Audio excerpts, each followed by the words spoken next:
Hampir saja para anggota kesatuan militer dan keluarga di Cianjur gagal merayakan Hari Raya Idul Fitri. Hanya tinggal 4 hari lagi menunaikan ibadah puasa, tiba-tiba mereka dikejutkan dengan adanya berita perampokan uang gaji mereka. Yang lebih menggegerkan lagi, sang perampok memberondong para petugas keuangan dengan senjata Carl Gustav. Sebelum melarikan diri dan meninggalkan para korban, perampok membakar kendaraan Colt D5791G yang mereka tumpangi bersama dari Sukabumi menuju Cianjur, Jawa Barat. Senin pagi tanggal 20 Agustus 1979. Sebelum peristiwa itu terjadi, juru bayar Serma Sutariat, pembantu juru bayar Koptus Sumpena, serta 2 pegawai sipil Junjun dan Daeng Rusyana menerima cek dari kantor keuangan militer di Sukabumi untuk pembayaran gaji anggota Kodim 0608 Cianjur. Mereka lalu menuju Bank Karya Pembangunan untuk menguangkannya. Itu memang pekerjaan rutin yang mereka lakukan menjelang akhir bulan dan hari gajian. Ketika di Sukabumi, mereka bertemu dengan Serma Edi Maulana Sampak. Bagi Serma Sutariat dan teman-temannya, pertemuan itu bukan sesuatu yang aneh, karena mereka berada dalam kesatuan yang sama. Serma Edi Sampak ditugaskan sebagai bintara pertahanan rakyat di Kecamatan Karangtengah, Cianjur. Sedangkan Serma Sutariat, selain sebagai juru bayar di Kodim 0608 Cianjur, juga ditunjuk sebagai caretaker kepala desa Nagra. Itulah sebabnya rombongan Serma Sutariat tidak menolak tatkala harus pulang bersama-sama ke Cianjur dengan menumpang angkutan umum. Waktu itu Serma Edi Sampak disertai seorang temannya, Ojeng, yang menenteng sebuah jerigen plastik kecil. Jarak Sukabumi Cianjur sekitar 45 km. Dengan kecepatan normal, angkutan umum yang mereka tumpangi akan tiba di Cianjur sekitar 1 jam setelah meninggalkan terminal Sukabumi. Ketika kendaraan hampir mendekati perbatasan Kabupaten Sukabumi dan Cianjur, Edi Sampak menyuruh pengemudi membelokkan kendaraan ke arah kiri, masuk ke sebuah jalan desa menuju daerah yang disebutnya Kebon Pete di Kecamatan Warung Kondong, Cianjur. Edi bilang kalau ia hendak mengambil kambing untuk merayakan Lebaran. Iding si pengemudi menuruti saja permintaannya. Meskipun perjalanan menyimpang dari rute yang semestinya, para penumpang tidak menaruh curiga apa-apa. Namun setelah sekitar 1 km masuk ke jalan desa yang sepi itu, mereka mendengar suara gesekan dan bunyi klik sebuah senjata yang dikokang. Para penumpang termasuk Serma Sutariat mengalihkan perhatian ke arah sumber suara. Duduk di jok paling belakang, Serma Edi Sampak nampak sedang menggenggam senjata Carl Gustav. Senjata itu rupanya tersimpan di dalam ransel yang ditentengnya selama ini. Merasa kepergok, Edi Sampak segera bertindak. Lebih baik mendahului daripada didahului. Begitu bisikan nalurinya. Tanpa diduga, moncong senjata di tangannya menyala memuntahkan peluru secara membabi buta. 5 orang penumpang yang tak berdosa pun tewas, termasuk Serma Sutariat dan orang tak dikenal. Sementara itu, Koptus Sumpena, pengemudi Iding dan keneknya Sugandi, serta penumpang Aliun bin Askar dan Dudu Sudrajat menderita luka berat dan ringan. Kebiadabannya tidak berhenti di situ saja. Sebelum meninggalkan para korban, ia membakar mobil dan penumpangnya untuk menghilangkan jejak. Rupanya jerikan plastik yang dibawa Ojeng berisi bensin yang sengaja disiapkan sebelumnya untuk maksud jahatnya itu. Bensin dibeli seharga Rp1.000 di Sukabumi. Serma Edi Sampak bersama Ojeng segera kabur seraya membawa kantung berisi uang gaji kurang lebih 21,3 juta. Mereka meninggalkan korban lain yang masih hidup dan dicekam rasa ketakutan. Penduduk setempat yang berdatangan dan memberi bantuan sempat mendengar Koptus Sumpena yang terluka berat mengucapkan sesuatu. "Aduh, tega benar Edi Sampak menembaki teman sendiri," ucap Koptus Sumpena sambil merintih. "Edi Sampak yang mana?" tanya seorang penduduk. "Serma Edi Sampak yang gagal menjadi kepala desa Nagrak." Pada tanggal 22 November 1978, Serma Edi Maulana Sampak tampil sebagai calon tunggal pemilihan kepala desa Nagra. Ia sangat berambisi menjadi kepala desa di sana. Namun sifatnya kelewat keras dan gampang naik darah, hanya karena persoalan sepele membuat banyak penduduk desa tersebut tidak menyukainya. Walaupun begitu, kebanyakan mereka tidak berani terang-terangan menentangnya karena ia adalah pembina di desa mereka. Dukungan yang diberikan kebanyakan penduduk hanya pura-pura, konon sekedar untuk menyenangkan hatinya. Bahkan untuk meraih dukungan suara sebanyak-banyaknya demi melicinkan jalan meraih ambisinya, ia membagikan rupa-rupa hadiah, misalnya lampu Petromax yang ia sumbangkan untuk masjid dan tempat ibadah lainnya. Ia tahu melalui para tokoh agama di desa itu ia bisa lebih mudah memperoleh simpati. Namun masyarakat desa itu ternyata punya cara lain untuk menyampaikan sikap protesnya. Ketika pemilihan berlangsung, sebagian besar pemilih tidak memberikan suaranya untuk sang calon tunggal. Sebaliknya, mereka memasukkan suara ke dalam kotak kosong yang menjadi rivalnya. Alhasil dari sekitar 2000 suara yang berhak memilih, ia hanya meraih 786 suara. Ini berarti ambisinya untuk menjadi kepala desa kandas, padahal ia sudah menghabiskan uang kurang lebih 3 juta. Suatu jumlah yang besar pada saat itu, apalagi bagi seorang bintara macam dirinya. Kegagalan nampaknya menggoreskan luka yang begitu dalam di hatinya. Apalagi ini merupakan kali ketiga ia gagal meraih kursi kepala desa.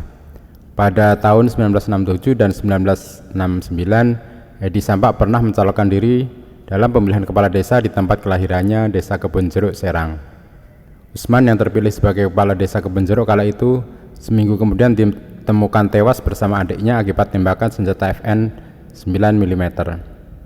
Orang kemudian menghubungkan peristiwa itu dengan kegagalan Edi Sampak dalam pemilihan kepala desa itu sehingga menyeretnya masuk tahanan selama sekitar 4 bulan. Namun karena tidak ada saksi yang bisa menguatkan dugaan tersebut, ia dibebaskan. Latar belakang kehidupannya memang diwarnai dengan perbuatan yang menjurus ke arah tindak kekerasan. Ketika duduk di kelas 2 SGB atau Sekolah Guru Bawah di Rangkas Bitung tahun 1956, ia terlibat perkelahian dengan salah seorang gurunya karena persoalan cinta. Edi dan sang guru sama-sama jatuh cinta pada teman sekelasnya. Perkelahian terjadi setelah pasangan muda ini kepergok guru tersebut ketika sedang berpacaran. Melihat gadis idamannya bersenang-senang dengan laki-laki sayangannya, sang guru naik darah lalu melemparkan botol berisi tinta ke arah Edi. Merasa harga dirinya dijatuhkan di depan sang kekasih, darah muda Edi pun mendidih. Jadilah perkelahian antara guru dan murid yang akhirnya mengandaskan cita-cita Edi menjadi guru. Pada tahun 1957, ia mendaftarkan diri dan diterima menjadi tentara.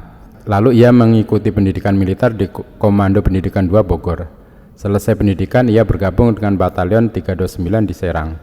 Selama karir militernya, ia pernah ditugaskan dalam beberapa operasi militer, antara lain penumpasan gerombolan DITI Kartosuwiryo di Jawa Barat, PGRS di Kalimantan Barat, G13 PKI, dan operasi militer lainnya.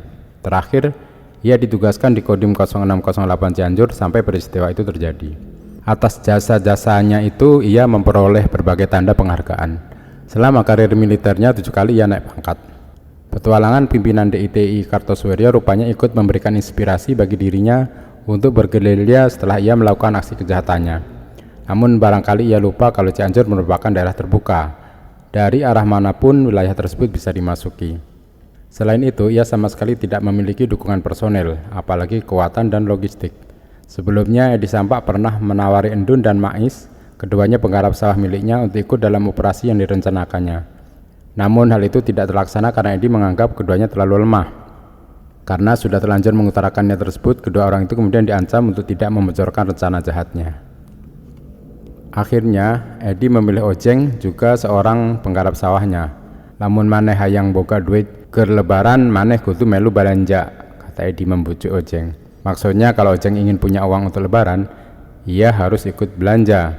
Belakangan diketahui kata belanja dimaksud hanyalah istilah Edi untuk tidak mengatakan merampok. Setelah melancarkan aksinya, Edi Sampak dan Ojeng melarikan diri ke arah utara menuju ke sebuah daerah perbukitan di kaki Gunung Gede. Pada hari pertama dan kedua dalam pelarian, mereka lebih banyak bersembunyi sambil mengamati situasi. Ketika matahari semakin condong ke barat, udara terasa semakin dingin. Cuaca dingin itu membuat perut mereka keroncongan. Untuk mengusir rasa lapar, mereka menyantap tomat dan buah-buahan yang dipetik di sekitar tempat persembunyian mereka.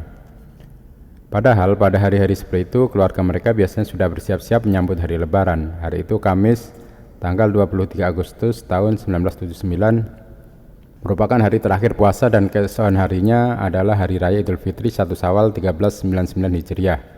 Suasana di kampung-kampung pada saat itu biasanya diwarnai dengan wajah-wajah yang memancarkan rasa sukacita menunaikan ibadah puasa.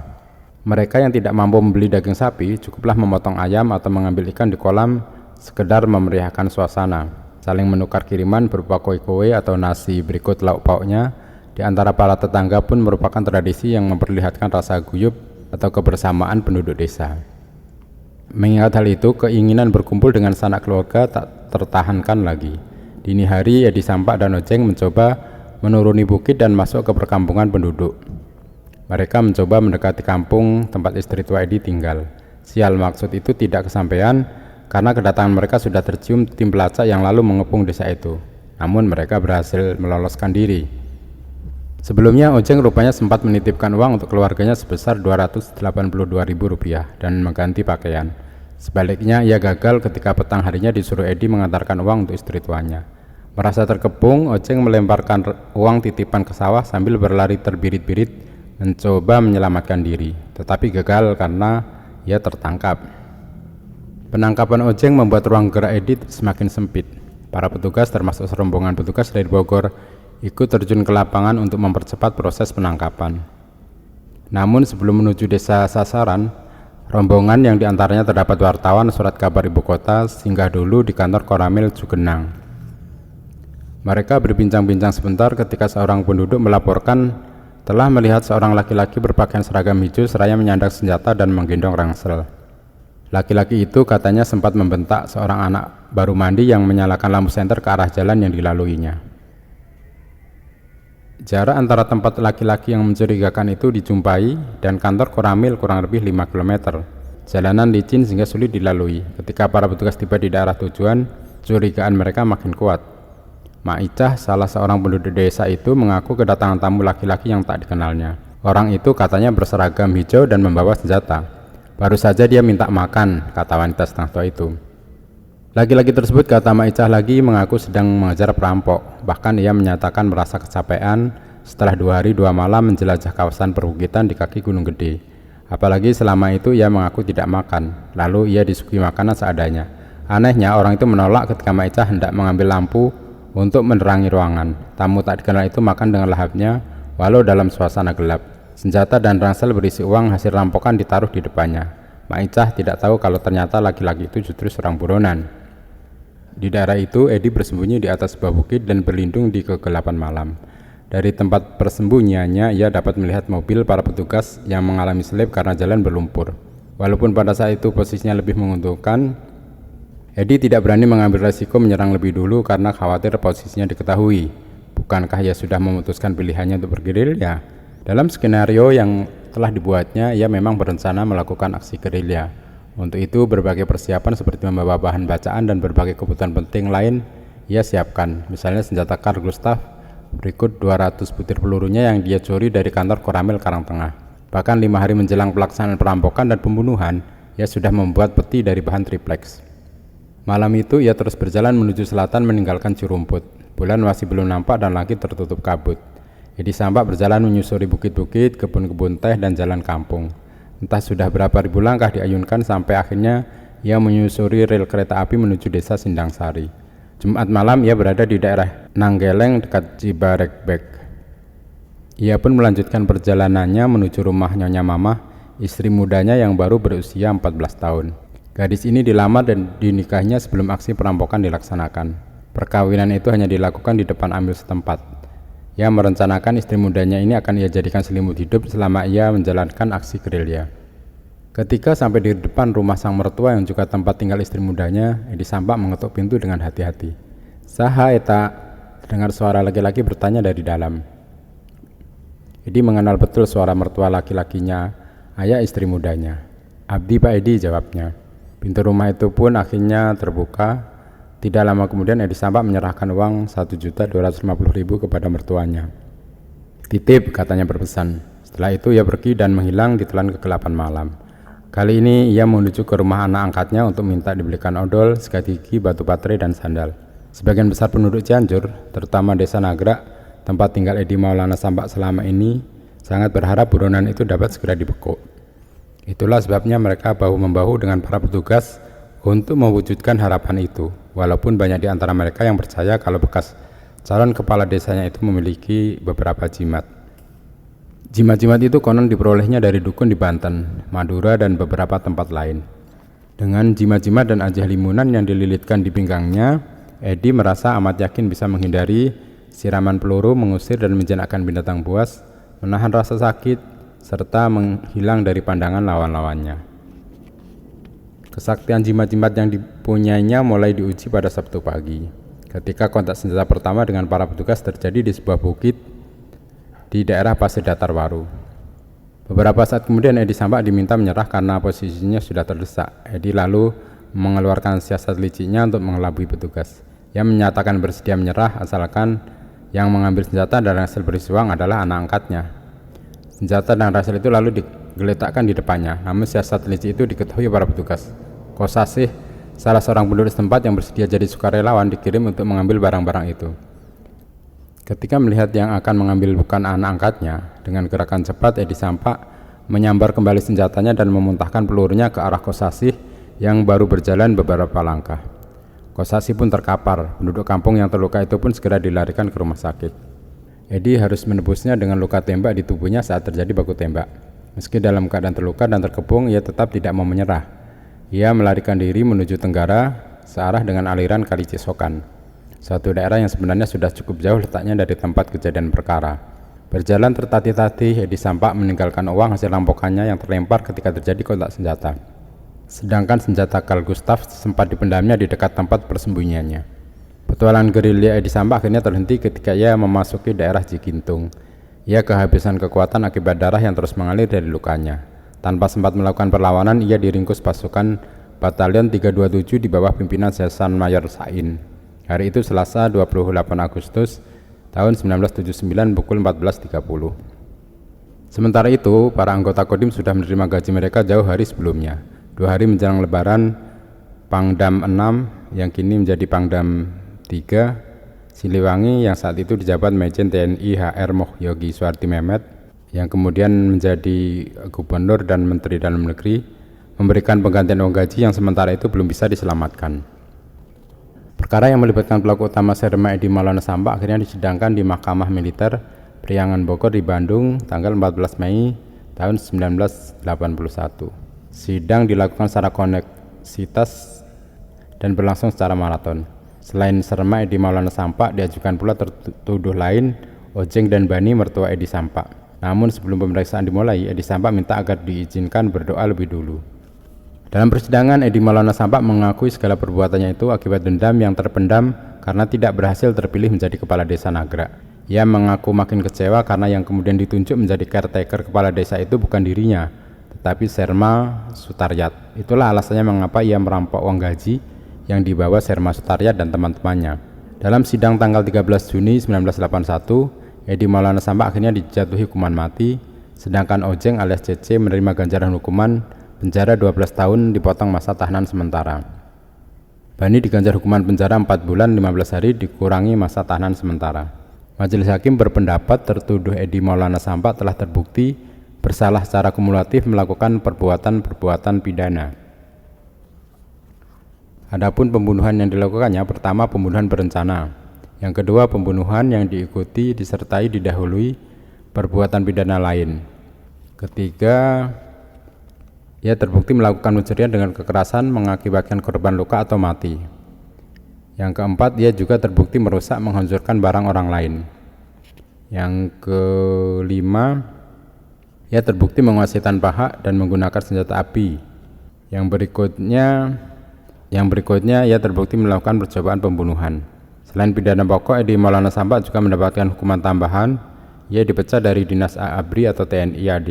Dicabut haknya untuk memperoleh tanda jasa atau kehormatan yang diberikan oleh negara serta dicabut haknya untuk memasuki Dinas ABRI. Putusan hukuman mati atas dirinya rupanya tidak membuat dirinya bergeming dari sikapnya selama ini. Selama persidangan ia hampir tidak memperlihatkan perasaan menyesal, walaupun hal itu kemudian dibantahnya. Siapa bilang saya tidak menyesal? Apakah kalau saya masih bisa tertawa hati saya tidak menangis? Katanya kepada sejumlah wartawan sesaat sebelum hukuman dijatuhkan. Edi Maulana Sampak akhirnya harus menjalani hukumannya di rumah tahanan militer Poncol Cimahi sekitar 15 km sebelah barat Bandung. Selama di tempat itu ia bercocok tanam sayuran dan palawija untuk memenuhi kebutuhannya sehari-hari. Namun harapan untuk memperoleh keringanan hukuman menjadi pupus ketika permohonan gerasinya ditolak pada tanggal 18 Oktober tahun 1984. Orang yang katanya pernah memiliki beberapa jimat termasuk Haji Halimunan itu kemudian membuat geger lagi ketika Senin dini hari sekitar pukul 3 diberitakan kabur dari tahanannya. Hari itu tanggal 24 Desember tahun 1984. Ia memanjat tembok rumah tahanan yang dikenal kokoh, lalu turun menggunakan batang pohon pisang yang entah disandarkan oleh siapa ke tembok bagian luar rumah tahanan itu. Jangan-jangan ia menghilang berkat Haji Halimunan.